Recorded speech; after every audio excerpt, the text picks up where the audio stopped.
Yo, what is up mga bay? DIY na pagpapalit ng langis para sa ating mga front shock ng motor. Tara, samahan niyo ko kung paano. Let's go!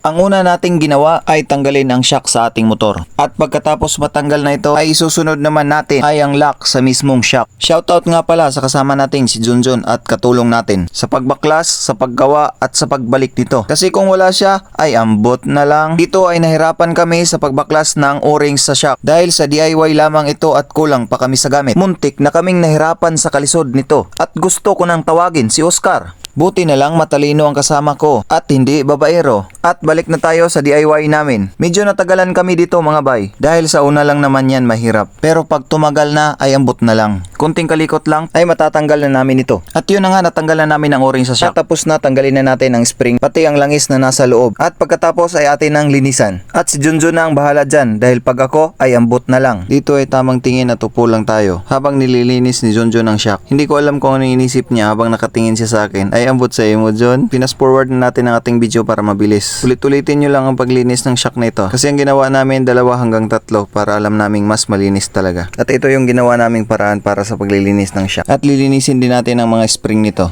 Kita nyo naman pag si Junjun ang kumapa, lahat ng dumi mawawala. Ay iba ka John. At yun na nga, kung paano namin nilinis ang tube ay ganun din namin nilinis ang mga spring nito. Yun na nga, pagkatapos natin linisan ang lahat ay babalik na natin ang spring para lagyan ng panibagong langis. At itong ating gamit na fork oil para sa pagtutono ng ating shock. Ilagay lang natin ng dahan-dahan at ang tamang sukat na gusto mo. Dito ay tapos na nating lagyan at itatabi muna natin. Sasandal muna natin dito sa gilid at isusunod naman natin itong isa. Kung anong ginawa natin nung una, ganun din ang gagawin natin dito sa pangalawa. Kung nahihirapan ka at nalilito, panoorin mo lang ng paulit-ulit ang video na to. At yun, natapos na din sa wakas at ikakabit na natin to ulit. Tamang abot lang tayo ng mga lock habang nakaupo at nakatingin.